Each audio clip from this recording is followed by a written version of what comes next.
ఆయన జన్మించడానికి ఏ కుటుంబాన్ని ఏర్పాటు చేసుకున్నాడు? ಆತನು ಹುಟ್ಟುವುದಕ್ಕಾಗಿ ಯಾವೊಂದು ಕುಟುಂಬವನ್ನು ಆಯ್ಕೆ ಮಾಡಿದ್ದು. స్థలం గురించి చూసాం మనం ఇప్పుడు. ನಾವು ಸ್ಥಳದ ಬಗ್ಗೆ ಗಮನಿಸಿದ್ವಿ. బెత్లెహేం, అల్పమైన బెత్లెహేం కోరుకున్నాడు.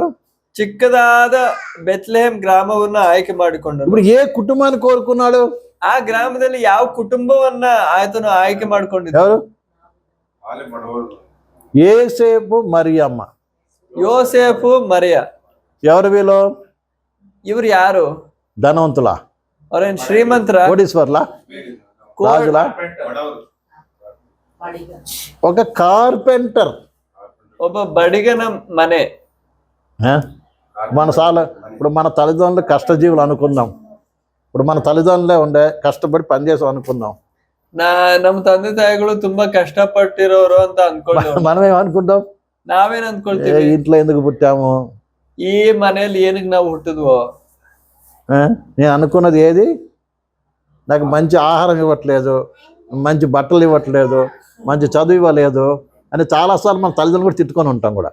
ನನಗೆ ಒಳ್ಳೆ ಆಹಾರ ಕೊಡ್ಲಿಲ್ಲ, ಒಳ್ಳೆ ಬಟ್ಟೆ ಕೊಡ್ಲಿಲ್ಲ, ಒಳ್ಳೆ ಮನೆ ಕೊಡ್ಲಿಲ್ಲ, ಇವ್ರಿಗೆ ನಾನೇನಕ್ಕೆ ಹುಟ್ಟಿದ್ನು. మా స్నేహితులు చూడండి, వాళ్ళ తల్లిదండ్రులు చూడండి, వాళ్ళు ఎంత ఉన్నారు, బాగున్నారు ನಮ್ అనుకుంటారు. ಫ್ರೆಂಡ್ಸ್ ನೋಡಿ, ಅವರು ತಂದೆ ತಾಯಿಗಳು ನೋಡಿ ಎಷ್ಟು ಶ್ರೀಮಂತರಾಗಿದ್ದಾರೆ, ಅವ್ರ ಮನೇಲಿ ನಾನು ಹುಟ್ಟಿದ್ರೆ ಎಷ್ಟು ಚೆನ್ನಾಗಿದೆ. యేసు ప్రభు చూడండి, ಆದ್ರೆ ಯೇಸು ಕರ್ತನ ಗಮನಿಸಿ ನೋಡಿ, ఆయన తెలిసి ఎవరిని కోరుకున్నాడు, ఏ కుటుంబంలోకి వచ్చాడు ఆయన?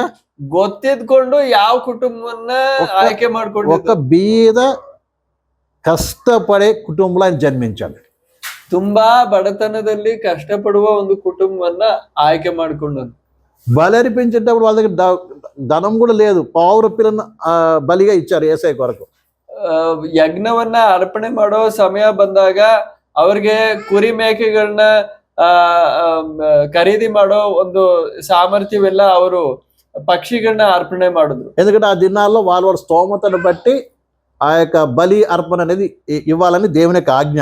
ಯಾಕಂದ್ರೆ ಆ ಕಾಲದಲ್ಲಿ ದೇವರ ಆಜ್ಞೆ ಆಗಿತ್ತು, ಅವರವರ ಆರ್ಥಿಕ ಸ್ಥಿತಿಗೆ ಅನುಸಾರವಾಗಿ ಅವರು ಬಲಿ ಅರ್ಪಣೆ ಮಾಡುವುದು. చాలా ధనవంతులైతే, ತುಂಬಾ ಶ್ರೀಮಂತರಾಗಿದ್ರೆ కోడిని అర్పించాలి.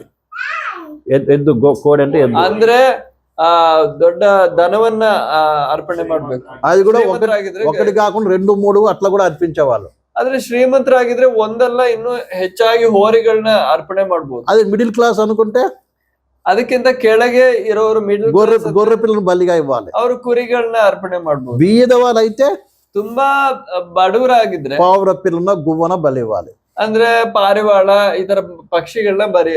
ఇప్పుడు యేసు ప్రభు కొరకు ఎందుకంటే జన్మించిన తర్వాత మందిరానికి వెళ్ళి ఏం చేయాలి, పవిత్రత కొరకు ఏం చేయాలంటే ఒక బలి అర్పించాలి ఆ కాలంలో. ಯಾಕಂದ್ರೆ ಆ ಕಾಲದಲ್ಲಿ ಒಂದು ಮಗು ಹುಟ್ಟಿದ ನಂತರ ಶುದ್ಧೀಕರಣಕ್ಕಾಗಿ ಆಲಯಕ್ಕೆ ದೇವಾಲಯ ಮಂದಿರಕ್ಕೆ ಹೋಗಿ ಅವರು ಬಲಿ ಅರ್ಪಣೆ ಮಾಡ್ಬೇಕು. వీళ్ళు బీదవారు కాబట్టి ಇವರು ಬಡವರಾಗಿರೋದ್ರಿಂದ గువ్వ 2 పావుర పిల్లను అర్పించినట్టుగా చూస్తున్నాం. 2 పారివాళಗಳನ್ನ ಅವರು ಅರ್ಪಣೆ ಮಾಡುದು. అర్థమైందండి? ಅರ್ಥ ಆಗ್ತಾ ಇದೆಯಾ? యేసు ప్రభు ఒక బీద కుటుంబాన్ని ఏర్పాటు చేసుకున్నాడు. ಒಂದು ಬಡವರ ಕುಟುಂಬವನ್ನ ಅವರು ಆಯ್ಕೆ ಮಾಡ್ಕೊಂಡಿದ್ರು. కేవలం యేసు జన్మించడమే కాదు, యేసు కర్తను జన్మిಸುವುದು ಮಾತ್ರ ಅಲ್ಲ, ఆ ఇంట్లోనే 30 సంవత్సరాల వరకు ఉన్నాడు. ಆ ಮನೆಯಲ್ಲೇ ಆತನು 30 ವಯಸ್ಸುವರೆಗೂ ಅಲ್ಲೇ ಇದ್ದನು. ఆ 30 సంవత్సరాలు కూడా దేవునికి ఇష్టకరంగానే ఉన్నాడు. ಆ 30 ವರ್ಷ ಕೂಡ ದೇವರಿಗೆ ಇಷ್ಟವಾಗಿರುವ ರೀತಿಯಲ್ಲೇ ಇದ್ದನು. వింటున్నారు అందరు కూడా? ಎಲ್ಲೂ ಕೇಳಿಸ್ಕೊಳ್ತಾ ಇದ್ದೀರಾ? యేసు ప్రభు పుట్టిన యేసు ప్రభు ఏమో కన్య గర్భానికి జన్మించాడు. ఆయన యేసు కర్తను కన్యಕೆಯ గర్భದಲ್ಲಿ ಹುಟ್ಟಿದನು. అంటే మరియమ్మ కన్యగా ఉన్నప్పుడు ప్రదానం చేయబడింది యేసేపుకి. ಅಂದರೆ ಕನ್ಯಕೆ ಆದ మరియಳಿಗೆ యోసేపుನೊಂದಿಗೆ వివాహ నిశ్చయವಾಗಿತ್ತು. అప్పుడు దేవుని దూత ద్వారా తెలియపరచబడింది ఏంటంటే, ಆ ಸಂದರ್ಭದಲ್ಲಿ ದೇವದೂತನಿಂದ ತಿಳಿಸಲ್ಪಟ್ಟಿದ್ದೇನೆಂದ್ರೆ, వినండి జాగ్రత్తగా, జాగ్రత్తగా ಕೇಳಿ. మరియమ్మతో దేవుని దూత ఏమన్నదంటే, మరియಳ ಜೊತೆ ದೇವದూతను దేవుని యొక్క పరిశుద్ధాత్మ నీ మీదకి వస్తుంది, ದೇವರ ಪರಿಶುದ್ಧಾತ್ಮನ ನೆರಳು ನಿನ್ನ ಮೇಲೆ ಬೀಳುತ್ತದೆ. నువ్వు గర్భవతి అవుతావు, ಅವಾಗ ನೀನು ಗರ್ಭಿಣಿ ಆಗುತ್ತಿ, ఒక కుమారుని అంటావు, ಒಬ್ಬ ಮಗನನ್ನು ಹೆಡೆಯುತ್ತಿ. అతడు ప్రజలను పాపం నుండి విడిపిస్తాడు కాబట్టి ಆತನು ತನ್ನ ಜನರನ್ನು ಪಾಪದಿಂದ ತನ್ನ ಪಾಪಗಳಿಂದ ಬಿಡಿಸಿ ಕಾಯುವ ಆತನಾಗಿದ್ದಾನೆ. అతనికి యేసు అని పేరు పెట్టని అని చెప్పింది. ಆದ ಕಾರಣ ಆತನಿಗೆ ಯೇಸು ಎಂದು ಹೆಸರಿಡಬೇಕು. ಅದೇ ರೀತಿಯಾಗಿ యేసేపు కూడా చెప్పింది. ಅದೇ ರೀತಿಯಾಗಿ ಆ ದೇವದೂತನು ಯೋಸೇಫನಿಗೂ ಹೇಳಿದ. అంటే ఎవరైతే ఆమెను వివాహం చేసుకోబోతున్నారో ఆ యేసేపు కూడా చెప్పింది. ಯಾರು ಈ ಮರಿಯಳ ಜೊತೆ ಮದುವೆ ಮಾಡ್ಕೊಳ್ಳೋದಕ್ಕಿದ್ನೋ ಆ ಯೋಸೇಫನೊಂದಿಗೂ ಈ ದೇವದೂತನ ಅದೇ ರೀತಿಯಾಗಿ ಹೇಳಿದ್ರು. ఎందుకు యేసేపు కూడా చెప్పిందంటే, ಯಾಕೆ ಯೋಸೇಫನಿಗೆ ಹೇಳಿದ್ದು ಅಂದ್ರೆ, యేసేపుకు తెలిసిన విషయం ఏంటంటే, ಯೋಸೇಫಿಗೆ ಗೊತ್ತಿದ್ದೇನೆಂದ್ರೆ, ఎందుకంటే ప్రధానమైతే చేయబడింది, ವಿವಾಹ ನಿಶ್ಚಯ ಆಗೋಯ್ತು. ఎందుకంటే యూదయ పద్ధతిలో ಯಾಕಂದ್ರೆ ಯಹೂದ್ಯರ ಪದ್ಧತಿಯಲ್ಲಿ ముందు ప్రదానం చేస్తారు, ಮೊದಲು ವಿವಾಹ ನಿಶ್ಚಯ ಆಗುತ್ತೆ. ఆ తర్వాత 6 నెలలు సంవత్సరం తర్వాత వివాహం జరుగుతుంది. ಅದಾದ್ಮೇಲೆ 6 ತಿಂಗಳಾದ್ಮೇಲೆ 1 ವರ್ಷ ಆದ್ಮೇಲೆ ವಿವಾಹ ನಿಶ್ಚಯ మధ్య కాలంలో ಮದುವೆ ನಡೆಯುತ್ತೆ. ఎవరింట్లో వాళ్ళు ఉంటారు. ಅದರ ಮಧ್ಯದಲ್ಲಿರುವ ಕಾಲದಲ್ಲಿ ಅವ್ರವ್ರ ಮನೆಯಲ್ಲೇ ಇರ್ತಾರೆ. ఇప్పుడు మన దగ్గర ప్రదానం అట్లా చేస్తారు కదండి. ಹಾಗೆ ಅಲ್ವಾ ನಾವು ಮಾಡೋದು. అయితే ఈ ప్రదానం చేయబడింది. ಇವಾಗ ನೋಡಿ, ಮರಿಯಳಿಗೆ ವಿವಾಹ ನಿಶ್ಚಯ ಆಯ್ತು, ప్రదానం చేయబడింది, అదే నిశ్చయ ఆಯ್ತು, వివాಹ నిಶ್ಚಯ ಆಯ್ತು. తర్వాత కొన్ని రోజులకి ఈయనకి ఏం తెలిసిందంటే, ಅದ್ರ ನಂತರ ಕೆಲವು ದಿನಗಳಾದ್ಮೇಲೆ ಯೋಸೇಫನಿಗೆ ಏನ್ ಗೊತ್ತಾಯ್ತು, నువ్వు వివాహం చేసుకోబోతున్నటువంటి మరియా గర్భవతిగా ఉందని తెలిసింది. ಯಾರೋ ಇವ್ರಿಗೆ ಹೇಳಿರ್ಬೋದು, ಯೋಸೇಫನೇ ನೀನ್ ಯಾರ ಜೊತೆ ವಿವಾಹ ಮಾಡ್ಲಿಕ್ಕಿದ್ದೀಯೋ ಆ ಮರಿಯಳು ಗರ್ಭಿಣಿ ಆಗಿದ್ದಾಳೆ. ఇప్పుడు ప్రదానం చేయబడిన అమ్మాయి గర్భవంతం ఉందంటే ఏ వ్యక్తి అయినా వివాహం చేసుకుంటాడా? ವಿವಾಹ ನಿಶ್ಚಯ ಆಗಿರುವಾಗ ಆ ಮಹಿಳೆ ಗರ್ಭಿಣಿ ಆದ್ರೆ వివాహ ಮಾಡ್ಕೊಳ್ಳೋದಕ್ಕ బయకే. అలాగే యేసు ప్రభు, క్షమించాలి, ఆయన యేసేపు కూడా అదే రీతిಯಲ್ಲಿ యోసేపును కూడా నేను ప్రదానం చేసుకున్న అమ్మాయి గర్భవతిగా ఉందని తెలిసింది. ಅದೇ ರೀತಿಯಲ್ಲಿ ಯೋಸೇಫನಿಗೆ ಗೊತ್ತಾಯ್ತು, ನಾನು ವಿವಾಹ ಮಾಡ್ಕೊಳ್ಳೋದಕ್ಕೆ ಹೋಗ್ತಾ ಇರೋ ಈ ಮರಿಯಳು ಗರ್ಭಿಣಿ ಆಗಿದ್ದಾಳೆ. కానీ ఈయన కూడా ఎంతో దేవుని బైబిల్ కలిగిన వ్యక్తి కాబట్టి, ಆದ್ರೆ ಯೋಸೇಫನು ತುಂಬಾ ದೇವರ ಮುಂದೆ ಭಯಭಕ್ತಿ ಉಳ್ಳವನಾಗಿ, ఈయన వెళ్ళి గొడవ పెట్టుకోవడానికి ఇష్టపడలే. ಆತನು ಜಗಳ ಇಟ್ಕೊಳ್ಳೋದಕ್ಕೆ ಇಷ್ಟಪಡ್ಲಿಲ್ಲ. మన మీద గొడవ పెట్టుకుంటారు కదండి. ನಾವಂದ್ರೆ ಜಗಳ ಇಟ್ಕೊಳ್ತೀವಿ, మేము ప్రదానం చేసాం, ఇంత ఖర్చు అయింది, అది ఇది అని పెద్ద గొడవ పెట్టుకుంటారు కదా. ನಾವು ವಿವಾಹ ನಿಶ್ಚಯ ಮಾಡಿದ್ವಿ, ಇಷ್ಟೆಲ್ಲ ಖರ್ಚಾಯ್ತು, ಅದು ಇದು ಆಯ್ತು ಅಂತ ಜಗಳ ಇಟ್ಕೊಂಡ್ಬಿಡ್ತೀವಿ. కానీ ఈయన దేవుని బైబిల్ కలిగిన వ్యక్తి కాబట్టి, ಆದ್ರೆ ಈತನಿಗೆ ದೇವರ ಭಯಭಕ್ತಿ ಇತ್ತು. ఆమెను ఏమి అనకూడదు. ಆತನು ಯೋಚನೆ ಮಾಡಿದ್ದೇನಂದ್ರೆ, ಆಕೆಗೆ ಏನು ಹೇಳೋದ್ ಬೇಡ, నేను ఎక్కడికైనా పారిపోతాను అనుకున్నాడు. ನಾನೇ ಎಲ್ಲಾದ್ರೂ ಹೋಗ್ಬಿಡ್ತೀನಿ. ఆ సమయంలో ಆ ಸಮಯದಲ್ಲಿ దేవదూత అతనికి ప్రత్యక్షమైంది.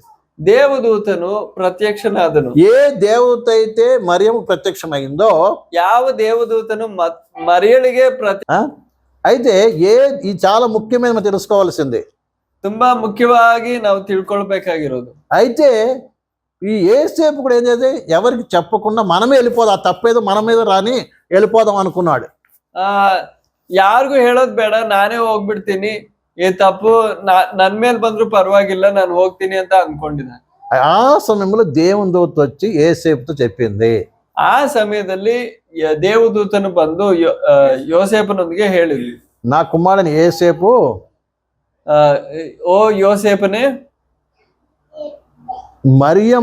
మరియాను చేర్చుకోవడానికి నువ్వేమాత్రం భయపడొద్దు. మరియಳೊಂದಿಗೆ ವಿವಾಹ ಆಗುವುದಕ್ಕೆ ನೀನು ಅಂಜಬೇಡ. ఆమె గర్భం ధరించింది పరిశుద్ధాత్మ వలన.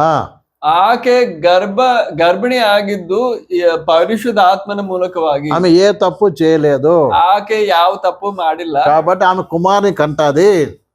ಆಕೆ ಒಬ್ಬ ಮಗನನ್ನು ಹೆಡೆಯುತ್ತಾಳೆ. అతడు తన ప్రజలను పాపం విడిపిస్తాడు కాబట్టి, ಆತನು ತನ್ನ ಜನರನ್ನ ತಮ್ಮ ಪಾಪಗಳಿಂದ ಬಿಡಿಸುವ ಆತನಾಗಿದ್ದಾನೆ. అతనికి యేసు అని పేరు పెట్టండి అని చెప్పింది. ಆತನಿಗೆ ಯೇಸು ಎಂಬ ಹೆಸರು ಇಡಬೇಕು. మీరు మత్తయి సువార్త 1వ అధ్యాయము 19-20 వచనం చదివితే మీకు అర్థమవుతుంది.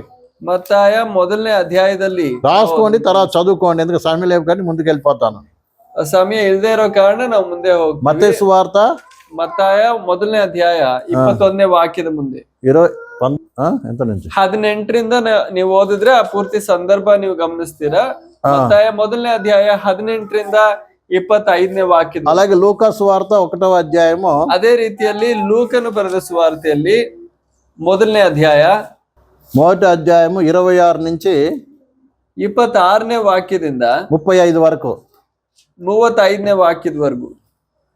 ఈ రీతిగా తర్వాత యేసేపు దగ్గర ఎప్పుడైతే దేవునితో చెప్పిందో ಯೋಸೇಫನೊಂದಿಗೆ ದೇವದೂತನು ಯಾವಾಗ ಮಾತಾಡಿದನೋ వాళ్ళకి వివాహం జరిగింది.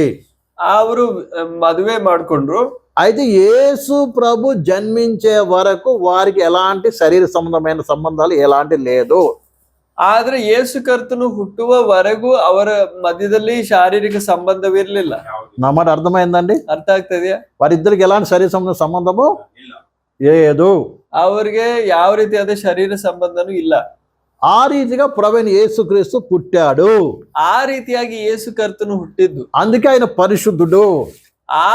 ಆ ಕಾರಣದಿಂದ ಆತನು ಪರಿಶುದ್ಧನು. ఆయనకి జన్మ పాపము కర్మ పాపము ఏ పాపము లేదు. ಆತನಿಗೆ ಜನ್ಮ ಪಾಪವೂ ಇಲ್ಲ, ಕರ್ಮ ಪಾಪವೂ ಇಲ್ಲ. ఆయన పాపము లేని పాప రహితుడు. ಆತನು ಸಂಪೂರ್ಣವಾಗಿ ಪಾಪ ರಹಿತನಾಗಿದ್ದಾನೆ. అర్థమైందండి?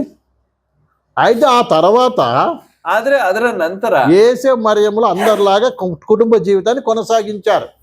ಯೋಸೇಫ మరియ ಬಾಕಿ ಎಲ್ಲಾ ದಂಪತಿಗಳಂತೆ ಅವರು ತಮ್ಮ ಜೀವಿತವನ್ನು తర్వాత పిల్లలు కూడా పుట్టారు వాళ్ళకి. ಅದ್ರ ನಂತರವೂ ಅವರಿಗೆ ಮಕ್ಕಳು ಹುಟ್ಟಿದ್ರು. 4 కుమారుల పేరు రాయబడింది బైబిల్లో. 4 ಗಂಡು ಮಕ್ಕಳ ಹೆಸರುಗಳು. తర్వాత 2-3 సిస్టర్స్ కూడా ఉన్నారు. ಆದ್ರೆ ಅದ್ರ ನಂತರ ಸಹೋದರಿಯರು ಇದ್ದಾರೆ. అయితే ఇవన్నీ నేను ఎందుకు చెప్పాను? ಇದೆಲ್ಲ ಏನಕ್ಕೆ ಹೇಳಿದ್ದು ಅಂದ್ರೆ యేసు ప్రభు ఆ యొక్క ఇక్కడ వడ్రంగి వాని ఇంటిలోనే 30 సంవత్సరాల వరకు ఉన్నాడండి. ಆ ಬಡಿಗನ ಮನೆಯಲ್ಲೇ ಯೇಸು ಕರ್ತನು 30 ವಯಸ್ಸುವರೆಗೂ ಇದ್ದಾನೆ. వడ్రంగి ఒక ఇల్లు ఎంత పెద్దగా ఉండొచ్చు? ಒಬ್ಬ ಬಡಗಿಯ ಮನೆ ಎಷ್ಟು ದೊಡ್ಡದಾಗಿರ್ಬೋದು చెప్పండి. ఎంత ఇల్లు ఉండొచ్చు ఊహించుకోండి. ಊಹಿಸಿ ನೋಡಿ. ఇదే చాలా మంది అంటూ ఉంటారు, ಇವತ್ತು ತುಂಬಾ ಜನ ಅಂತ అయ్యా మాకు ప్రార్థన చేస్తానికి ఇంత స్థలం లేదండి, ಪ್ರಾರ್ಥನೆ ಮಾಡಿ ನಮ್ಗೆ ಇಷ್ಟು ಸ್ಥಳ మా ఇంట్లో ಇಲ್ಲ, చాలా మంది ఉన్నారండి, ನಮ್ ಮನೇಲಿ ತುಂಬಾ ಜನ ಇದ್ದಾರೆ, చాలా డిస్టర్బెన్స్ అవుతుందండి. ತುಂಬಾ ಡಿಸ್ಟರ್ಬೆನ್ಸ್ ಆಗುತ್ತೆ. అర్థమైందా? ఇప్పుడు యేసుప్రభు ఇంట్లో ఎంతమంది ఉన్నారు? ಈಗ ಯೇಸು ಕರ್ತನ ఇప్పుడు ಮನೆಯಲ್ಲಿ యేసుప్రభు కుటుంబం ఉన్న 30 సంవత్సరాలు ఉన్నాడు కదా, ఆ ఫ్యామిలీలో ఎంతమంది ఉన్నారు చెప్ప లెక్క ఏంటి? ಆ 30 ವಯಸ್ಸುವರೆಗೂ ಇರೋ ಕುಟುಂಬದಲ್ಲಿ ಎಷ್ಟು ಜನ ಇದ್ದಾರೆ? తల్లి అంటే మరియమ్మ, తల్లి అనగా మరియమ్మ, యేసేపు, ಯೋಸೇಫು, ఇంకా 4 బ్రదర్స్, 4 ಸಹೋದರರು, ఇంకా 2 సిస్టర్స్, ಇನ್ನು 2 ಸಹೋದರಿಯರು, మొత్తం ఎంతమంది? 9 మెంబర్స్ ఉన్నారు ఫ్యామిలీలో. 9 ಜನ ಇದ್ದಾರೆ. మనకి ನಮ್ಗೆ 2 పిల్లలంటే కష్టం కదా, 2 ಮಕ್ಕಳೇ ಕಷ್ಟ. ప్రార్థన చేయడానికి టైం దొరకట్లేదండి, ಪ್ರಾರ್ಥನೆ ಮಾಡಕ್ ಟೈಮೇ ಇಲ್ಲ, వాక్య ప్రకారం నడవలేకపోతున్నామండి. ವಾಕ್ಯದ ಪ್ರಕಾರ ನಡೆಯೋದಕ್ಕೆ ಆಗದೆ ಹೋಗ್ತಾ ಇದೆ. యేసుప్రభు అంత కుటుంబంలో ఉండి పవిత్రుడుగా వాక్యానుసారంగా అందరిని గౌరవిస్తూ కష్టపడి పని చేస్తూ జీవిస్తున్నాడు అక్కడ. ಆ ರೀತಿಯಾದ ಒಂದು ಕುಟುಂಬದಲ್ಲಿ, ಆ ರೀತಿಯಾದ ಒಂದು ಮನೆಯಲ್ಲಿ ಆತನು ಪರಿಶುದ್ಧನಾಗಿ ಎಲ್ಲರನ್ನು ಗೌರವಿಸುತ್ತಾ ದೇವರ ವಾಕ್ಯದ ಮೇರೆಗೆ ನಡೆಯುತ್ತಾ ಬದುಕುತ್ತಿದ್ದಾರೆ, ಕಷ್ಟಪಟ್ಟು ಕೆಲಸ ಮಾಡುತ್ತಾ. యేసుప్రభు అయితే సరే భక్తి మన ఐడియా ప్రకారం ఆయన దేవుడు కాబట్టి మంచి కూడా గుడ్ బాయ్ ಅಂದ್ರೆ ನಾವು ಅನ್ಕೊಳ್ತೀವಿ, మన ಆಲೋಚನೆ ಪ್ರಕಾರ, ನಮ್ಮ ಆಲೋಚನೆ ಪ್ರಕಾರ ಯೇಸು ಕರ್ತನ ದೇವರಲ್ವಾ, ಅದಕ್ಕೆ ಆತನು ఈ 4 ಆದ್ರೆ ಬಾಕಿ 6 ಬಾಕಿ ಆ ಕುಟುಂಬದಲ್ಲಿ 6 ಜನ ಇದ್ದಾರಲ್ವಾ, కొట్టుకుంటూ ఉంటారా, ಅವರಲ್ಲಿ అరుస్తూ ఉంటారా, ಜಗಳ ಆಡ್ತಾ ಇರ್ತಾರೆ. ఉన్న ఊరు కూడా ఎలా తెలుసా? ಆ ಊರುನು ಹೇಗಿದೆ? ఇప్పుడు యేసేపు కుటుంబం ఉన్న ఊరు ఏం తెలుసా? ఏ ఊరు? యోసేపు ఇರೋ ఊరు ಯಾವುದು? చిన్నూరు కాదు, ఏ ఊరు? బెత్లెహేం కాదు, తర్వాత వేరే ఊరికి వెళ్ళిపోయారు వాళ్ళు. అసలు పేరు నజరేతు. నజరేతు. అసలు ఎవరు యేసేపు ఉన్న ఊరే పేరేంటిది? యోసేపుನ ಸ್ವಂತ ಊರು ಯಾವುದು? ನಜರೇತು. పూర్వీకుల ఊరేమో బెత్లెహేము. ಅವರ ಪೂರ್ವಿಕರ ಊರು ಬೆತ್ಲೆಹೇಮ್. బెత్లహేమ్కి ఎందుకు వచ్చారంటే అక్కడ పేరు నమోదు చేసుకోవడానికి వచ్చారు. ಬೆತ್ಲೆಹೇಮ್ಗೆ ಏನಕ್ಕೆ ಬಂದಿದ್ದು ಅಂದ್ರೆ ಅವರ ಸೆನ್ಸಸ್ ನಡೆಯುವಾಗ ಹೆಸರು ಬರೆಸ್ಬೇಕಾಗಿತ್ತು ಅದಕ್ಕೆ. తర్వాత మళ్ళీ యెరూషలేముకి వచ్చి యెరూషలేం నుంచి నజరేతుకి వెళ్ళిపోయారు. ಅದ ನಂತರ ಅಲ್ಲಿಂದ ಯೆರೂಸಲೇಮ್ ಇಂದ ನಜರೇತ್ಗೆ ಹೋದ್ರು. అందుకే యేసు ప్రభు పేరు నజరేయుడైన యేసు అన్నారు. ಅದಕ್ಕೆ ಯೇಸು ಕರ್ತನ ನಜರೇತಿನ ಯೇಸು ಅಂತ ಕರೆಯೋದು. ఎందుకు నజరేయుడైన యేసు అన్నారంటే ಯಾಕೆ ನಜರೇತಿನ ಯೇಸು ಅಂತ ಹೇಳಿದ್ರು ಅಂದ್ರೆ ఆ దినాల్లో యేసు ప్రభు అంటే యేసు అంటే రక్షకుడు అని అర్థం. ఆ ದಿನಗಳಲ್ಲಿ ಯೇಸು ಅಂದ್ರೆ ರಕ್ಷಕ ಅಂತ ಅರ್ಥ. అందరు రక్షకుడు వస్తాడు రక్షకుడు అని ఎదురు చూసేవాళ్ళు. రక్షకను బరుతానే ಅಂತ ಅವರು ಎದುರು ನೋಡ್ತಾ ಇದ್ರು. అందుకని చాలా మంది పిల్లలకి రక్షకుడు అని పేరు పెట్టేవాళ్ళు కూడా. ಆದ ಕಾರಣವೇ ಅನೇಕ ಮಕ್ಕಳಿಗೆ ರಕ್ಷಕನು ಯೇಸು ಅಂತ ಹೆಸರಿಡ್ತಾ ಇದ್ರು. అందుకని ఆ దినాల్లో చాలా మందికి యేసు అనే పేర్లు కూడా ఉన్నాయి. ಆದ ಕಾರಣವೇ ಆ ದಿನಗಳಲ್ಲಿ ಯೇಸು ಅಂತ ತುಂಬಾ ಜನರಿಗೆ బైబిల్లో కూడా మన కొత్త నిబంధనలో కనబడుతుంది యేసు అనే పేర్లు. ಹೊಸ ಒಡಂಬಡಿಕೆಯಲ್ಲಿ ಇನ್ನೂ ಬೇರೆ ಜನರು ಯೇಸು ಅಂತ ಹೆಸರು. అందుకని నజరేయుడు యేసు అని ఈయనకి పేరు. ಆದ ಕಾರಣ ಇನ್ನು ವ್ಯಕ್ತಪಡಿಸುವುದಕ್ಕಾಗಿ ಈತನಿಗೆ ಹೆಸರೇನಂದ್ರೆ ನಜರೇತಿನ ಯೇಸು. మనం కూడా మనందరికి ఇంటి పేరు ఉంటది కదా, మనకు కూడా పేరు ఇంటి పేరు. ನಮಗೂ ನಮ್ಮ ಮನೆ ಹೆಸರು ಇರುತ್ತಲ್ವಾ, ఇనిషియల్ ఉంటది కదా మనందరికి కూడా. ఇనిషియల్ ఇరుತ್ತಲ್ವಾ. ఇప్పుడు నా పేరు ఎల్పి లోకనాథ్, లక్కావరం పొన్నస్వామి లోకనాథ్ నా పేరు. ನಮ್ಮ లక్కవరం మా ఊరు పేరు, పొన్నస్వామి మా తండ్రి పేరు, తర్వాత నా పేరు. ನನ್ನ ಹೆಸರು ಈ ರೀತಿಯಾಗಿದೆ. అట్లాగా ನನ್ನ ತಂದೆ అందరికీ ఉంటది కదా, ಸ್ಥಳದ ಹೆಸರು ಇದೆ. సరే, అలాగనే యేసుప్రభు నజరేయుడు అని పేరు వచ్చింది ఎందుకంటే ఆయన నజరేతులో ఉండేవాడు. ಆದ ಕಾರಣವೇ ಆತನು ನಜರೇತಿನಲ್ಲಿ ಬೆಳೆದಿದ್ದು, ಅದಕ್ಕೆ ಆತನ ಹೆಸರು. ఎందుకు ఇవన్నీ బాగా చెప్తున్నాను, బాగా అర్థం చేసుకోవాలి. ಇದೆಲ್ಲ ಏನಕ್ಕೆ ಹೇಳ್ತಾ ಇದ್ದೀನಿ ಅಂದ್ರೆ ನೀವು ಚೆನ್ನಾಗಿ ಅರ್ಥ. ఈ నజరేతు అనే ఊరు భయంకరమైన ఊరు. ఈ నజరేత్ ಎಂಬ ಊರು భయంకరವಾದ ఊరు. అక్కడ ఎప్పుడు కొట్లాట్లు, గొడవలు, తిరుగుబాటు అన్ని జరిగేటువంటి స్థలం అది. ಅದು ತುಂಬಾ ಜಗಳಗಳು, ತುಂಬಾ ಕಲಹೆ ಇರುವ ಒಂದು ಊರು. అందుకే నతానియేల్ దగ్గరికి వచ్చి మెస్సయ్య కనుగొన్నామని అంటే, ಅದಕ್ಕೆ ನತಾನಿಯೇಲ್ ಹತ್ರ ಒಬ್ಬನು ಬಂದು, ಫಿಲಿಪ್ಪನು ಬಂದು ಹೇಳಿದಾಗ, ನಮ್ಗೆ ಮೆಸ್ಸಿಯನು ಸಿಕ್ಕಿದ್ದಾನೆ ಅಂತ ಹೇಳಿದಾಗ, ఎవరా మెస్సయ్య అని అడిగారు. ಯಾರ ಮೆಸ್ಸಿಯ ಅಂತ ಕೇಳಿದ್ರು. ఈయన అన్నాడు నజరేయుడు యేసు అన్నాడు. ಆಗ ಈತನ ಹೇಳಿದ್ದು ನಜರೇತಿನ ಯೇಸು. నజరేతు నుంచి ఏదైనా మంచి రాగలదా అని అడిగాడు.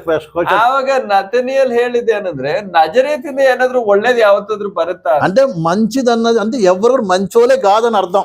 ಅಂದ್ರೆ ನಜರೇತಿನಲ್ಲಿ ಯಾವುದು ಒಳ್ಳೇದಿಲ್ಲ ಅಂತ ಒಂದು ಭಾವನೆ ಇತ್ತು. అర్థమైందండి మీకు అందరికి? ಅರ್ಥ ಆಗ್ತಿದೆ. ఇప్పుడు కూడా మనకు కొన్ని ఊర్ల పేరు చెప్తే మనకు కూడా భయము.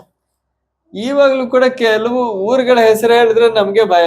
ఏ ఊరయ్య మీద అని అడుగుతారు కదా, ಯಾವ ಊರು ನಿಮ್ದು ಅಂತ పనా ఊరు అంటే అమ్మో ఆ ఊరు నమ్మకూడదురా బాబు అంటారు. ಒಂದು ಊರ ಹೆಸರು ಹೇಳಿದ್ರೆ ಆ ಊರು ನಾವು ನಂಬೋಕೆ ಆಗಲ್ಲ ಅಂತ, నమ్మకూడదు అంటారు కదండి, నమ్మೋದಕ್ಕೆ ಆಗಲ್ಲ. ఎందుకంటే కొన్ని పేర్లు అలా ఉంటుంది. ಯಾಕಂದ್ರೆ ಕೆಲವು ఆ ఊరు ప్రజలు ఆ రీతిగా ఉంటారు అన్నమాట. ಅಂದ್ರೆ ఆ ఊరిನ ಜನರು. అలాగే నజరేతు అనే ఊరు కూడా భయంకరమైన ఊరు. ಅದೇ ರೀತಿಯಲ್ಲಿ ನಜರೇತ್ ಎಂಬ ಊರು ತುಂಬಾ ಭಯಂಕರವಾದ, మోసము, అబద్ధాలు, అన్యాయం, అక్రమంతో కూడిన స్థలం అది. ಅಂದ್ರೆ ಮೋಸ, ಅನ್ಯಾಯ, ಅಕ್ರಮಗಳು, ಈ ರೀತಿ ಪಾಪದಿಂದ ತುಂಬಿರುವ ಒಂದು ಊರು. అర్థమైందండి? ಅರ್ಥ ಆಗ್ತದೆ. అంత మిక్స్డ్ అన్నమాట, అన్ని రకాల జనాలు ఉంటారు అక్కడ. ಅದು ಮಿಕ್ಸೆಡ್ ಆಗಿರೋ ಒಂದು ಸ್ಥಳ, ಎಲ್ಲಾ ರೀತಿಯಾದ ಜನರು ಮಿಶ್ರಿತವಾಗಿರುತ್ತಾರೆ. నా మాట అర్థమవుతుంది మీకు అందరికి? ಅರ್ಥ ಆಗ್ತದೆ. అలాంటి స్థలంలో ప్రభువైన యేసు క్రీస్తు ఉన్నాడు, పెరిగాడు. ಆ ರೀತಿಯಾದ ಒಂದು ಊರಿನಲ್ಲಿ ಯೇಸು ಕರ್ತನ ಇದ್ದಿದ್ದು, ಬೆಳೆದಿದ್ದು. దేవుడుగా కాదండి, ದೇವರಾಗಲ್ಲ, మనుష్యుడుగానే పుట్టాడు, అక్కడ ఉన్నాడు, పెరిగాడు. ಮನುಷ್ಯನಾಗಿ ಬೆತ್ಲೆಹೇಮಲ್ಲಿ ಹುಟ್ಟಿ నజరేతిನಲ್ಲಿ ಆತನು ಎಲ್ಲ ಬೆಳೆದಿದ್ದು. 30 సంవత్సరాల వయసులో టైం వచ్చిన తర్వాత యోర్దాన్ నదికి వచ్చి బ్యాప్టిజం తీసుకున్నాడు. 30 ವಯಸ್ಸಿನ ನಂತರ ಆತನು ಯೋರ್ದನ್ ಹೊಳೆಗೆ ಬಂದು ದೀಕ್ಷಾ ಸ್ನಾನ ತಗೊಂಡು. అర్థమవుతుందండి? ఎందుకు ఇవన్నీ చెప్పాను? ಏನಕ್ಕೆ ಇದೆಲ್ಲ ಹೇಳ್ತಾ ಇದ್ದೀನಿ? చాలా సార్లు మనము ఆత్మీయతలు ఎదగడం కొరకు ತುಂಬಾ ಸಾರಿ ಆಧ್ಯಾತ್ಮಿಕತೆಯಲ್ಲಿ ನಾವು ಬೆಳೆಯೋದಕ್ಕಾಗಿ అనేక రకాల సాకులు చెప్తూ ఉంటాం. మనం ತುಂಬಾ ನೆಪಗಳು ಹೇಳ್ತಾ ಇರ್ತೀವಿ. ఇందాక చెప్పున్నాను కదా, అయ్యో మా ఇంట్లో ప్రార్థన చేసే సమయం ఉండదండి, ನಮ್ಗೆ స్థలం ಪ್ರಾರ್ಥನೆ ಮಾಡೋಕೆ లేదండి. ಮನೆಯಲ್ಲಿ ಸ್ಥಳ ಇಲ್ಲ, అయ్యో time పిల్లల ಇಲ್ಲ. గుంపండి, ಅದು ಮನೆಯಲ್ಲಿ ತುಂಬಾ ಮಕ್ಕಳಿದ್ದಾರೆ, లేకుంటే అదండి ఉరుగోలు అండి, పక్కోళ్ళు వాళ్ళు మంచోళ్ళు కాదండి, ಆ ಸುತ್ತಮುತ್ತಲಿರೋ ಜನ ಸರಿ ಇಲ್ಲ ಬ್ರದರ್, మా ఊరు మంచిది కాదండి, ನಮ್ ಊರೇ ಸರಿ ಇಲ್ಲ, కావాలని కొట్టాడికి వస్తారండి. ಸುಮ್ನೆ ಜಗಳಕ್ಕೆ ಬರ್ತಾರೆ. అర్థమైందా? ఇవన్నీ సాకులు చెప్తాం మనము. ತುಂಬಾ ನೆಪ ಹೇಳ್ತಾ ಇರ್ತೀವಿ. మరి యేసుప్రభు ఎలా ఉన్నారు అనుకుంటారు? ಈಗ ಯೇಸು ಕರ್ತನ ಹೇಗಿದ್ದಿದ್ದು ಅಂತ ಅನ್ಕೊಂಡಿದೀರಾ? ఆయన పుట్టింది మనిషిలాగే పుట్టాడు, ಹುಟ್ಟಿದ್ದು ಒಬ್ಬ ಮನುಷ್ಯನಾಗಿ ಹುಟ್ಟಿದ. మనిషిలాగానే పెరుగుతున్నాడు ఆయన. ಒಬ್ಬ ಮನುಷ್ಯನಾಗಿ ಬೆಳೀತಾ ಇದ್ದಾನೆ. అందుకే మనం సాకులు చెప్పకూడదు. ಆದ ಕಾರಣ ನಾವು ನೆಪಗಳು ಹೇಳ್ಬಾರ್ದು. యేసు ప్రభు అందుకే అన్నాడు, నీకు ఒకవేళ నీకు అలాంటి పరిస్థితి ఉన్నప్పుడు, ನಿನಗೆ ಆ ರೀತಿಯಾದ ಒಂದು ಪರಿಸ್ಥಿತಿ ಇದ್ರೆ, నీకు ఒకవేళ కష్టము శ్రమ బాధ పరిస్థితి ఉన్నప్పుడు, ಕಷ್ಟ ಶ್ರಮೆ ಬಾಧೆಗಳು ಇದ್ರೆ, నీకు నిజంగా దేవునిలో ఎదగాలి కొనసాగాలని ఒకవేళ మనసులో ఉంటే, ಆದ್ರೆ ನಿನಗೆ ಆಸಕ್ತಿ ಇದ್ರೆ ದೇವರಲ್ಲಿ ನಾನು ಬೆಳಿಬೇಕು, దేవుని ఆత్మ నీకు సహాయము చేస్తుంది. ಪವಿತ್ರ ಆತ್ಮನು ಖಂಡಿತವಾಗ್ಲೂ ನಿಮ್ಗೆ ಸಹಾಯ ಮಾಡುತ್ತಾನೆ. ఏ స్థలంలో ఉన్నా నువ్వు ఆత్మీయంగా ఎదగలవు. ಯಾವ ಸ್ಥಳದಲ್ಲಿದ್ರೂ ಕೂಡ ನೀವು ನಿಮ್ಮ ಆಧ್ಯಾತ್ಮಿಕ ಜೀವನದಲ್ಲಿ ಬೆಳೆಯುವುದಕ್ಕೆ ಸಾಧ್ಯವಿದೆ. నీకు సహవాసమే పాస్టర్లు కావచ్చు, సంఘము కావచ్చు, అసలు సహవాసమే లేకుండా ఉండొచ్చు. ನಿಮ್ಗೆ ಸಭೆ ಇಲ್ಲ, ಅನ್ಯೋನ್ಯತೆ ಇಲ್ಲ, ಪಾಸ್ಟರ್ ಇಲ್ಲ, ಯಾರೂನೇ ಇಲ್ಲ ಅನ್ಕೊಳ್ಳಿ. అయినా కూడా నీళ్ళు ఎదగాలనుకుంటే దేవుడు నీకు సహాయం చేసి నడిపిస్తాడు. ಆದ್ರೂ ಕೂಡ ನಿಮ್ಗೆ ಬೆಳಿಬೇಕು ಅಂತ ನಿಮ್ಗೆ ಆಸಕ್ತಿ ಇದ್ರೆ ದೇವರು ನಿಮ್ಗೆ ಸಹಾಯ ಮಾಡ್ತಾನೆ, ನೀವು అందుకే ಬೆಳಿತೀರಾ. సాకులు చెప్పొద్దు, ಆದ ಕಾರಣ ನೀವು ನೆಪಗಳು ಹೇಳ್ಬೇಡಿ. ఒకరి మీద నెపం బాలాటంకపరచని వీటంకపరచని ఎలాంటిది ఇతరుల మీద నింద మోపకూడదు. ಬೇರೆಯವ್ರ ಮೇಲೆ ನೆಪ ಹೇಳ್ಬಾರ್ದು, ಅವರಿಂದ ನನ್ಗೆ ಆಗ್ತಾ ಇಲ್ಲ, ಇವರಿಂದ ಆಗ್ತಾ ಇಲ್ಲ ಅಂತ.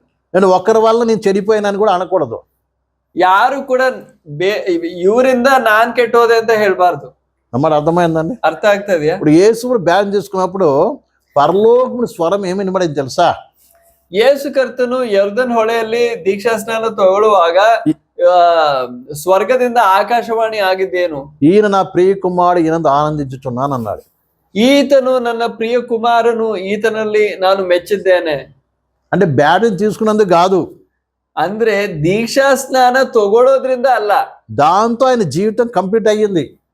ಆ ದೀಕ್ಷಾ ಸ್ನಾನದ ಆ ಕ್ಷಣದಲ್ಲಿ ತನ್ನ ಜೀವಿತ ಪೂರ್ತಿ ಸಂಪೂರ್ಣವಾಗಿದೆ. అర్థమవుతుందండి? ಅರ್ಥ ಆಗ್ತದೆಯಾ? అంటే మనిషి ఏ రీతిగా ధర్మశాస్త్రం జీవించాలో ఆ రీతిగా జీవించి అలాగే ధర్మశాస్త్రానికి లోబడుతున్నాడు అక్కడ పరిపూర్ణంగా. ಯಾವ ರೀತಿಯಲ್ಲಿ ಮನುಷ್ಯ ಧರ್ಮಶಾಸ್ತ್ರಕ್ಕೆ ಒಳಪಟ್ಟು ಜೀವಿಸಬೇಕು, ದೇವರ ಆಜ್ಞೆಗಳಿಗೆ ಒಳಪಟ್ಟು ಜೀವಿಸಬೇಕು, ಆ ರೀತಿಯಲ್ಲಿ ಸಂಪೂರ್ಣವಾಗಿ ಒಳಪಟ್ಟು ಜೀವಿಸಿ, ಪರಿಪೂರ್ಣವಾಗಿ ಜೀವಿಸಿ ಆ ಧರ್ಮಶಾಸ್ತ್ರಕ್ಕೆ ವಿಧೇಯನಾಗುತ್ತಿದ್ದಾನೆ ಆ ದೀಕ್ಷಾ ಸ್ನಾನದ ಸಂದರ್ಭದಲ್ಲಿ. అర్థమైందండి? ಅರ್ಥ ಆಗ್ತದೆಯಾ? విషయం ప్రతి ఒక్కరు బాగా అర్థం చేసుకోవాలి. ಈ ವಿಷಯವನ್ನು ಚೆನ್ನಾಗಿ ಅರ್ಥ ಮಾಡ್ಕೋ. కాబట్టి ఆయన గ్రహించవలసింది ఏంటంటే, ಆದ ಕಾರಣ ನಾವು ಅರ್ಥ యేసు ಮಾಡಬೇಕು, ప్రభు యొక్క మనసు తగ్గింపు ఉంది. ಯೇಸು ಕರ್ತನಲ್ಲಿ ತಗ್ಗಿಸುವ ಒಂದು ಸ್ವಭಾವ ಇದೆ. అర్థమైందండి? అలాగే ఆయన కోరుకున్నవన్నిట్లో ఏం కనబడుతుంది మనకి? ಆತನು ಆರಿಸಿಕೊಳ್ಳುವ ಬಯಸುವ ಎಲ್ಲಾ ವಿಷಯಗಳಲ್ಲೂ దీనత్వం కనబడుతుంది, ದೀನತೆ ಕಾಣಿಸುತ್ತೆ. కాబట్టి ఒకవేళ మనం కూడా ಆದ ಕಾರಣ ಒಂದು ವೇಳೆ ನಾವು అయ్యో నేను ఎందుకు ఈ ఊర్లో పుట్టాను, నేను ఎందుకు ఈ తల్లిదండ్రులకు పుట్టాను, లేకపోతే ఎందుకు ఇలా ఉన్నానో, ఇదంతా మన పరిస్థితిని బట్టి ఎప్పుడు చింతపడకూడదు. ನಾವು ಏನಕ್ಕೆ ಈ ಊರಿನಲ್ಲಿ ಹುಟ್ಟಿದ್ವಿ, ಈ ಕುಟುಂಬದಲ್ಲಿ ಹುಟ್ಟಿದ್ವಿ ಅಂತ ನಾವು ಯೋಚನೆ ಮಾಡಬಾರ್ದು. నా మాట అర్థమవుతుంది మీకు అందరికి? ಅರ್ಥ ಆಗ್ತಾ ಇದೆ. ఇప్పుడు మనం ఏ స్థితిలో ఉన్నప్పటికీ ಯಾವ ಸ್ಥಿತಿಯಲ್ಲಿ ನಾವಿದ್ರೂ ಕೂಡ ఆ స్థితిని బట్టి మనము సనుకోకూడదు, గొనుక్కోకూడదు, బాధపడకూడదు. ಆ ಸ್ಥಿತಿಯ ಬಗ್ಗೆ ನಾವು ಗೋಣುಗುಟ್ಟಬಾರದು, ನಾವು ಬೇಸರಗೊಳ್ಳಬಾರದು. వింటున్నారండి? అందరికి కూడా అర్థమవుతుందా? ಅರ್ಥ ಆಗ್ತಾ ಇದೆಯಾ? కాబట్టి నువ్వు ఏ స్థితిలో ఉన్నా దేవుడు నీకు సహాయం చేయడానికి సిద్ధంగా ఉన్నాడు. ಆದ ಕಾರಣ ಯಾವುದೇ ನಿನ್ನ ಸ್ಥಿತಿ ಆಗಿರ್ಲಿ, ದೇವರು ನಿನಗೆ ಸಹಾಯ ಮಾಡೋದಕ್ಕೆ నీ ಸಿದ್ಧನಾಗಿದ್ದಾನೆ. స్థితిని బట్టి దేవుడు నిన్నేమి మంచోడని అనడు. ನಿನ್ನ ಸ್ಥಿತಿಯ ಕಾರಣ ದೇವರು ನಿಮ್ಮನ್ನ ಒಳ್ಳೆಯವರು ಅಂತ ಹೇಳಲ್ಲ. కానీ నీ స్థితిలో నువ్వు ఎంతగా దేవునికి ఇష్టకరంగా జీవిస్తున్నది ముఖ్యం. ಆದ್ರೆ ಆ ಸ್ಥಿತಿಯಲ್ಲಿ ನೀವು ದೇವರನ್ನ ಮೆಚ್ಚಿಸುವ ಹಾಗೆ ಎಷ್ಟು ಮಟ್ಟಕ್ಕೆ ಜೀವಿಸ್ತಾ ಇದ್ದೀರಾ ಅದು ಮುಖ್ಯವಾದದ್ದು. నువ్వు ఎంతగా దేవునికి కలిగిన మనసు కలిగి ఉన్నావు అనేది ముఖ్యం. ದೇವರ ದೇವರಿಗೆ ಮೆಚ್ಚುಗೆ ಆಗಿರುವ ಒಂದು ಮನಸ್ಸು ನಿಮ್ಮಲ್ಲಿ ಎಷ್ಟಿದೆ ಅದು ಮುಖ್ಯವಾದದ್ದು. అన్నమాట అర్థమైంది మీకు అందరికీ? ಅರ್ಥ ಆಗ್ತದೆಯಾ?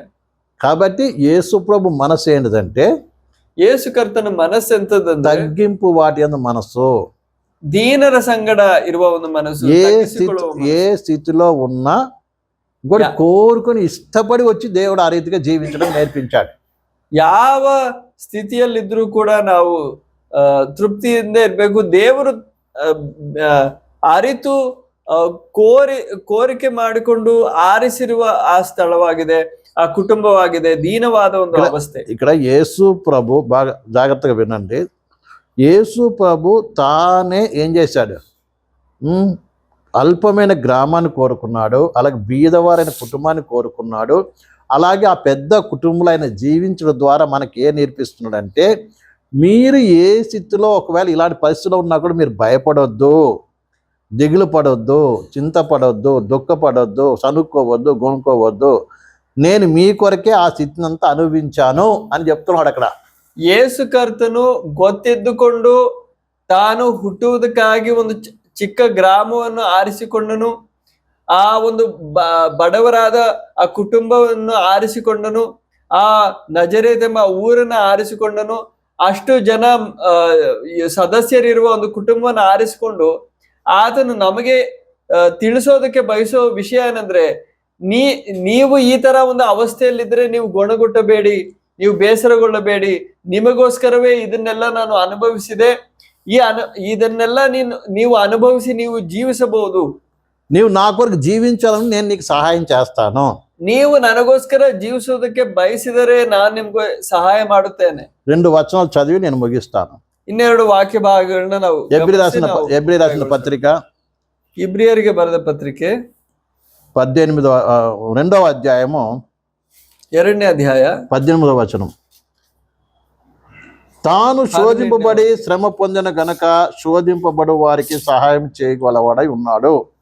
ಇಬ್ರಿಯರಿಗೆ 2ನೇ ಅಧ್ಯಾಯ 18ನೇ ವಾಕ್ಯ. ತಾನೇ ಶೋಧಿಸಲ್ಪಟ್ಟು ಬಾಧೆಯನ್ನು ಅನುಭವಿಸಿರುವುದರಿಂದ ಶೋಧಿಸಲ್ಪಡುವವರಿಗೆ ಸಹಾಯ ಮಾಡುವುದಕ್ಕೆ ಶಕ್ತನಾಗಿದ್ದಾನೆ. అలాగే 4వ అధ్యాయము, ఇది ఎబ్రీ 4, ಅದೇ ರೀತಿಯಲ್ಲಿ 4ನೇ ಅಧ್ಯಾಯ 15వ వచనం, 15ನೇ ವಾಕ್ಯ. మన ప్రధాన యాజకుడు మన బలహీనతల యందు మనతో సమాన అనుభవం లేనివాడు కాడు గాని సమస్త విషయములలో మనవలే శోధింపబడినను ఆయన పాపం లేనివాడుగా ఉండెను. ಯಾಕಂದರೆ ನಮಗಿರುವ ಮಹಾಯಾಜಕನು ನಮ್ಮ ನಿರ್ಬಲಾವಸ್ಥೆಯನ್ನು ಕುರಿತು ಅನುತಾಪವಿಲ್ಲದವನಲ್ಲ. ಆತನು ಸರ್ವ ವಿಷಯಗಳಲ್ಲಿ ನಮ್ಮ ಹಾಗೆ ಶೋಧನೆಗೆ ಗುರಿಯಾದನು, ಪಾಪ ಮಾತ್ರ ಮಾಡಲಿಲ್ಲ. 16 కూడా చదువుదాం. 16ನೇ ವಾಕ್ಯ ಕೂಡ. గనుక మనము కనికరింపబడి సమయోచితమైన సహాయము కొరకు కృప పొందున్నట్లు ಧೈರ್ಯముతో ಕೃಪಾಸನಂ ನೊದ್ದకు చేరుదుము. ಆದದರಿಂದ ನಾವು ಕರುಣೆಯನ್ನು ಹೊಂದುವಂತೆಯೂ ಆತನ ದಯೆಯಿಂದ ಸಮಯೋಚಿತವಾದ ಸಹಾಯವು ನಮಗೆ ದೊರೆಯುವಂತೆಯೂ ಧೈರ್ಯದಿಂದ ಕೃಪಾಸನದ ಮುಂದೆ ಬರೋಣ. ఇక్కడ దేవుని వాక్యం ఏం చెప్తుందండి? ಇಲ್ಲಿ ದೇವರ ವಾಕ್ಯ ನಮ್ಗೆ ಏನ್ ಹೇಳುತ್ತೆ? ప్రభువైన యేసు క్రీస్తు మనవలే శోధింపడ్డాడంట. ಯೇಸು ಕರ್ತನು ನಮ್ಮ ಹಾಗೆಯೇ ಶೋಧಿಸಲ್ಪಟ್ಟನು. అర్థమవుతుందండి? ಅರ್ಥ ಆಗ್ತಿದ್ಯಾ? మనలాగా ఆయన కూడా అన్ని రకాల శోధనలు, ನಮ್ಮ ಹಾಗೆ ಆತನು ಕೂಡ ಎಲ್ಲಾ ಶೋಧನೆ మనం ఈ దినం ఏ ఏ పరిస్థితులు గుండా వెళ్తున్నామో అన్ని పరిస్థితుల్లో కూడా ఆయన కూడా వెళ్ళాడు. ನಾವು ಇವತ್ತು ಯಾವ್ಯಾವ ಪರಿಸ್ಥಿತಿಗಳನ್ನ ಹಾದು ಹೋಗುತ್ತಿದ್ದೇವೋ ಆತನು ಕೂಡ ಅದೇ ಎಲ್ಲಾ ಪರಿಸ್ಥಿತಿಗಳನ್ನ ಹಾದು ಹೋದನು. ఆ పరిస్థితి గుండా వెళ్ళినప్పటికీ కూడా ఆయనలో పాపమే లేకుండా జీవించాడు. ಆದ್ರೆ ಆ ಪರಿಸ್ಥಿತಿಗಳಲ್ಲೆಲ್ಲ ಹಾದು ಹೋದರೂ ಕೂಡ ಆತನು ಯಾವತ್ತು ಪಾಪ ಮಾಡಲಿಲ್ಲ. అలాగే నువ్వు కూడా అలాంటి పరిస్థితులు ఉంటే నీకు సహాయం కూడా చేస్తాడు ఆయన. ಆದ ಕಾರಣ ಆ ರೀತಿಯಾದ ಪರಿಸ್ಥಿತಿಗಳು ನೀವು ಇದ್ದರೂ ಕೂಡ ನಿಮಗೆ ಸಹಾಯ ಮಾಡುತ್ತಾನೆ. నీకు సహాయం చేస్తాడంట. ನಿಮಗೆ ಆತನು ಸಹಾಯ ಮಾಡುತ್ತಾನೆ ಎಂಬುದಾಗಿ ದೇವರು ವಾಕ್ಯ. అందుకే మనకు ఎలాంటి పరిస్థితి ఉన్నా మనం ఏం చేయాలి? ಆದ ಕಾರಣ ಯಾವುದೇ ಪರಿಸ್ಥಿತಿ ಇದ್ರೂ ನಾವ್ ಏನ್ ಮಾಡ್ಬೇಕು? మన పరిస్థితి ఏదైనా సరే, ನಮ್ಮ ಪರಿಸ್ಥಿತಿ ಏನೇ ಆಗಿದ್ರು ಸರಿ, ప్రభా నాకు సహాయం చేయి ప్రభా, ಕರ್ತನೇ ನನಗೆ ಸಹಾಯ ಮಾಡು, నీ కృప అనుగ్రహించు ప్రభా, ನನಗೆ ಕೃಪೆ ಅನುಗ್ರಹಿಸು. ఈ పరిస్థితి నుంచి నేను జయించడానికి, పరిశుద్ధంగా జీవించడానికి, నీలో ఎదగటానికి నాకు నీ కృప ఇవ్వమని దేవుని దగ్గర అడగాలంట. ದೇವರೇ ನನಗೆ ಈ ಪರಿಸ್ಥಿತಿಯನ್ನು ಜಯಿಸಲು, ನಿನಗಾಗಿ ಜೀವಿಸಲು ನನಗೆ ಸಹಾಯ ಮಾಡು ಎಂದು ದೇವರ ಕೃಪೆಯನ್ನು ನಾವು ಯಾಚಿಸಬೇಕು. ఎందుకంటే నువ్వు నమ్ముకున్న దేవుడు కృపగల దేవుడు. ಯಾಕಂದ್ರೆ ನಾವು ನಂಬಿರುವ ದೇವರು ಕೃಪೆಯುಳ್ಳ ದೇವರು. ఆయన సర్వ కృప నిధియగు దేవుడు అంట. ಆತನು ಸರ್ವ ಕೃಪೆಯ ನಿಧಿಯಾಗಿದ್ದಾನೆ. కాబట్టి ఆయన నీకు సహాయం చేయడానికి సిద్ధంగా ఉన్నాడు. ಆತನು ನಿನಗೆ ಸಹಾಯ ಮಾಡುವುದಕ್ಕೆ ಶಕ್ತನಾಗಿದ್ದಾನೆ. కాబట్టి ఆయన కలిగిన మనసు మనం కలిగి ఉందాం. ಆದ ಕಾರಣ ಆತನ ಮನಸ್ಸು ನಮ್ಮಲ್ಲಿರಲಿ. ఆ మనసు కలిగి ఉన్నప్పుడు మనకి ఏ పరిస్థితి అయినా ఆయన సహాయం చేసి మనం నడిపిస్తాడు. ಆ ಮನಸ್ಸೊಂದಿಗೆ ನಾವಿದ್ದರೆ ಆತನು ಯಾವುದೇ ಪರಿಸ್ಥಿತಿ ಇದ್ದರೂ ನಮಗೆ ಸಹಾಯ ಮಾಡುತ್ತಾನೆ. అట్టి మనసు కలిగి ఉన్న సిద్ధపడదాం. ಆ ರೀತಿಯಾದ ಮನಸ್ಸು ನಾವು ಇಟ್ಕೊಳ್ಳೋಣ. ప్రభు ఈ వాక్యాన్ని దీవించును గాక. ಈ ವಾಕ್ಯದ ಮೂಲಕ ದೇವರು ನಿಮ್ಮನ್ನು ಆಶೀರ್ವದಿಸಲಿ. అందరు మోకరిద్దాం, కళ్ళు మూసుకుందాం. ನಾವು ಮೊಣಕಾಲೂರಿ ನಾವು ಕಣ್ಣುಗಳನ್ನು ಮುಚ್ಚಿ ನಾವು ಪ್ರಾರ್ಥಿಸೋಣ. ఎవరికి వారు ప్రార్థించండి. హల్లెలూయా. దేవుని వాక్యం విన్న ప్రియ సహోదరి సహోదరుడా, ದೇವರ ವಾಕ್ಯ ಕೇಳಿದಂತ ಪ್ರಿಯ ಸಹೋದರ ಸಹೋದರಿ, ప్రభు ఈ దినమున నీతో మాట్లాడి ఉన్నాడు. ಕರ್ತನು ನಿನ್ನೊಂದಿಗೆ ಮಾತನಾಡಿದ್ದಾನೆ. ఏ విషయంలో ప్రభు నీతో మాట్లాడాడో నువ్వు ఎరుగుదువు. ಯಾವ ವಿಷಯಗಳ ಬಗ್ಗೆ ದೇವರು ನಿಮ್ಮೊಂದಿಗೆ ಮಾತನಾಡಿದ್ದಾನೋ. ఈ దినం నీ స్థితి ఏదైనా ఉండవచ్చు. ನಿಮ್ಮ ಅವಸ್ಥೆ ಇವತ್ತು ಏನೇ ಆಗಿದ್ದರು, ఏ శోధనలు ఉండవచ్చు, ఏ ಏನೇ ಶೋಧನೆಗಳಾಗಿದ್ದರು, ఏ పరిస్థితిలో ఉన్నప్పటికీ కూడా, ಯಾವುದೇ ಪರಿಸ್ಥಿತಿಯಲ್ಲಿದ್ರು ಕೂಡ మన ప్రభు అయిన యేసుక్రీస్తు కూడా అదే పరిస్థితుల్లో వెళ్ళాడు. ಯೇಸು ಕರ್ತನು ಕೂಡ ಅದೇ ಪರಿಸ್ಥಿತಿಗಳಲ್ಲಿ ಹಾದು ಹೋದನು. ఆయన మన వలె శోధింపబడ్డాడు. ನಮ್ಮ ಹಾಗೆ ಆತನು ಕೂಡ ಶೋಧಿಸಲ್ಪಟ್ಟನು. కాబట్టి మనం శోధింపబడి వారికి సహాయం చేసేవాడుగా ఉన్నాడు. ಆದ ಕಾರಣ ಶೋಧಿಸಲ್ಪಡುವ ನಮಗೆ ಆತನು ಸಹಾಯ ಮಾಡುವವನಾಗಿದ್ದಾನೆ. అందుకే ఈ దినం మనం ప్రార్థిద్దాం. ಆದ ಕಾರಣ ನಾವು ಇವತ್ತು ಪ್ರಾರ್ಥಿಸೋಣ. ప్రభా నా స్థితి నీకు తెలుసు ప్రభు. ಕರ್ತನೇ ನನ್ನ ಅವಸ್ಥೆ ನಿನಗೆ ಗೊತ್ತುಂಟು. నా బాధ, వేదన, దుఃఖము, కష్టము ఎరగని వాడవు కాదు. ನನ್ನ ಬಾಧೆಗಳು, ನೋವುಗಳು ಕರ್ತನೇ ನಿನಗೆ ಗೊತ್ತಿಲ್ಲದೇ ಇಲ್ಲ. నా పరిస్థితి నీకు మరుగైంది లేదు. ನನ್ನ ಪರಿಸ್ಥಿತಿ ನಿನಗೆ ಗೊತ್ತಿಲ್ಲದೇ ಇಲ್ಲ. ఏ పరిస్థితులు అయినప్పటికీ నువ్వు తండ్రికి ప్రియముగా ఉన్నావు. ಕರ್ತನೇ ಎಲ್ಲಾ ಪರಿಸ್ಥಿತಿಗಳಲ್ಲೂ ನೀನು ಹಾದು ಹೋಗಿ ಅದರಲ್ಲೆಲ್ಲ ನಿನಗೆ ತಂದೆಗೆ ಮೆಚ್ಚುಗೆ ಆಗಿದ್ದೆ. అలాగే నేను కూడా తండ్రికి ప్రియముగా ఉంటే నువ్వు సహాయం చేయము. ಅದೇ ರೀತಿಯಲ್ಲಿ ನಾನು ಕೂಡ ತಂದೆ ಆದ ದೇವರಿಗೆ ಮೆಚ್ಚುಗೆ ಆಗಿರಲು ನೀನು ನನಗೆ ಸಹಾಯ ಮಾಡು. ఇదిగో ఇది నీ కృపాసనంలోకి వచ్చి ఉన్నాను ప్రభు.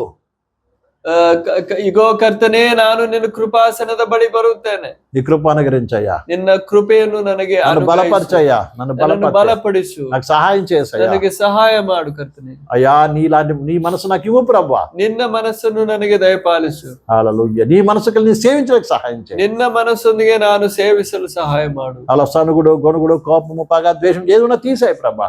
క్షమించు ప్రభా. తీసేయి ప్రభా. ಮನಸ್ಸಿನಲ್ಲಿರುವ ಎಲ್ಲಾ ಕಲ್ಮಶಗಳನ್ನು ನೀಗಿಸು ಕರ್ತನೇ.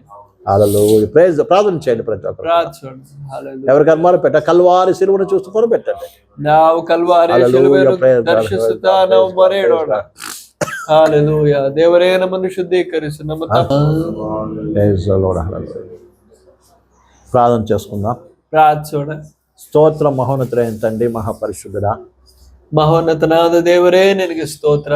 ఈ రోజు నీ వాక్యం ప్రత్యక్షపరిచినందుకు స్తోత్రాలు చెల్లిస్తున్నాం. ಇವತ್ತು ನಿನ್ನ ವಾಕ್ಯದ ಸಂದೇಶಕ್ಕಾಗಿ ಸ್ತೋತ್ರ. అయ్యా యేసుక్రీస్తు కలిగిన మనసు మీరు కలిగి ఉన్న తెలియపరచావు తండ్రి. ಯೇಸು ಕರ್ತನ ಮನಸ್ಸು ನಮ್ಮಲ್ಲೂ ಇರಬೇಕೆಂದು ಕರ್ತನೇ ನೀ ಬಯಸುತ್ತಿ. నువ్వు ఎలాంటి మనసు కలిగి ఉన్నావో ఆ విషయాన్ని మా ముందు పెట్టినందుకు స్తోత్రాలు. ನಿನ್ನ ಮನಸ್ಸು ಎಂತದ್ದಾಗಿದೆ ಎಂಬುದಾಗಿ ನಮಗೆ ತಿಳಿಸಿದ್ದಕ್ಕಾಗಿ ಸ್ತೋತ್ರ. నీ వలే మా మనసు కూడా ఉండటానికి ఈ దినం సమర్పిస్తున్నాం ప్రభా. ನಿನ್ನ ಮನಸ್ಸಿನ ಹಾಗೆಯೇ ನಮ್ಮ ಮನಸ್ಸು ಮಾರ್ಪಡಬೇಕು, ಅದಕ್ಕಾಗಿ ಒಪ್ಪಿಸಿಕೊಡುತ್ತೇವಪ್ಪ. ఈ దినం నీ పిల్లలు ఏ రీతిగా ఉన్నా, ఏ స్థితిలో ఉన్నప్పటికీ ನಾವು ಯಾವುದೇ ಅವಸ್ಥೆಯಲ್ಲಾಗಿದ್ರು నీ మనసు కలిగి జీవించడానికి, నడవడానికి సహాయం చేయండి. ನಿನ್ನ ಮನಸ್ಸಿನ ಹಾಗೆ ಕರ್ತನೆ ನಾವು ಜೀವಿಸಲು ನಡೆಯಲು ತಂದೆಯ ಸಹಾಯ ಮಾಡು. నడవలేక దుఃఖముతో వేదనతో ఉన్న వారికి సహాయం చేయండి. ನಡೆಯುವುದಕ್ಕೆ ಆಗದೇ ಇರುವ ಒಬ್ಬೊಬ್ಬರಿಗೂ ನೀ ಸಹಾಯ ಮಾಡು. ದುಃಖಿಸುವ ಜನರಿಗೆ ಸಹಾಯ ಮಾಡು. ఇదిగో నీ కృపాసనంలోకి వచ్చున్నామయ్యా. ನಿನ್ನ ಕೃಪಾಸನದ ಬಳಿಯೇ ನಾವು ಬಂದಿದ್ದೇವೆ. నీ కృప చేత మమ్మల్ని నడిపించండి. ನಿನ್ನ ಕೃಪೆಯಿಂದ ನಮ್ಮನ್ನು ನಡೆಸು. నీ మనసు కలిగి మేము జీవించుటకు, ನಿನ್ನ ಮನಸ್ಸೊಂದಿಗೆ ನಾವು ಜೀವಿಸಲು, నిన్ను చూపించుటకు ನಿನ್ನನ್ನು ಪ್ರತಿಬಿಂಬಿಸಲು, మా జీవితం ద్వారా నేను మహింపరచుటకు, ನಮ್ಮ ಜೀವಿತಗಳ ಮೂಲಕ ನಿನ್ನನ್ನು ಮಹಿಮೆ ಪಡಿಸಲು, కృపను నడిపించాలని, ಕೃಪೆ ಕೊಟ್ಟು ನಮ್ಮನ್ನು ನಡೆಸು ಎಂದು ಪ್ರಾರ್ಥಿಸು. కూడొచ్చిన ప్రతి బిడ్డను దీవించి పంపించమని, ಕರ್ತನೇ, ಬಂದಿರುವ ಪ್ರತಿ ನಿನ್ನ ಮಗನನ್ನು ಮಗಳನ್ನು ಆಶೀರ್ವದಿಸು ಕರ್ತನೆ. మీరు అక్కడ ఆలస్యం అయితే ನಿನ್ನ ಬರೋಣ ತಡವಾದರೆ ఈ దినం రాలేని బిడ్డలందరూ రేపు నడిపించండి. ಇಲ್ಲಿ ಬರದೆ ಆಗದೆ ಇರುವ ಎಲ್ಲರನ್ನು ನೀನು ನಡೆಸು ಕರ್ತನೆ. ఇంకా మనం పరిశుద్ధపరిచే ಕರ್ತನೆ, ನಿನ್ನ ಜನರನ್ನು ಪರಿಶುದ್ಧಗೊಳಿಸು. నీ పరిశుద్ధ బల సమీపించడానికి సహాయం చేయమని, ಆ ಒಂದು ಸಿದ್ಧತೆಯೊಂದಿಗೆ ನಿನ್ನ ಮೇಜನ್ನು ಸಮೀಪಿಸಲು ಸಹಾಯ నీ ಮಾಡು. కృపకే మమ్మల్ని అప్పగిస్తూ ನಿನ್ನ ಕೃಪೆಗೆ ನಮ್ಮನ್ನು ನಾವು ಒಪ್ಪಿಸಿಕೊಡುತ್ತೇವೆ. మీరు నడిపించాలని, ನೀನೇ ನಮ್ಮನ್ನು ನಡೆಸು ಕರ್ತನೆ. మా జీవితంలో నీ చిత్తం నెరవేర్చమని ನಮ್ಮ ಜೀವಿತಗಳಲ್ಲಿ ನಿನ್ನ ಚಿತ್ತವನ್ನು ನೆರವೇರಿಸು. యేసు నడిపోస్తున్నాం. ಯೇಸು ಕರ್ತನ ಪರಿಶುದ್ಧ ನಾಮದಲ್ಲಿ ಬೇಡಿಕೊಳ್ಳುತ್ತೇವೆ ತಂದೆ. ఆమేన్. ಆಮೆನ್. మన తండ్రి అయిన దేవుని ప్రేమయు ತಂದೆಯಾದ ದೇವರ ಪ್ರೀತಿಯು, కుమారుడైన యేసుక్రీస్తు కృపయో, మగనాದ ಯೇಸು ಕ್ರಿಸ್ತನ ಕೃಪೆಯು, పరిశుద్ధాత్మిక నిత్య సహవాసము ఆయన రాకడ పైన తోడై ఉండును గాక. ಪರಿಶುದ್ಧಾತ್ಮನ ಸಹವಾಸವು ನಮ್ಮೊಂದಿಗೆ ಯಾವತ್ತೂ ಇರಲಿ. ఆమేన్. ಆಮೆನ್.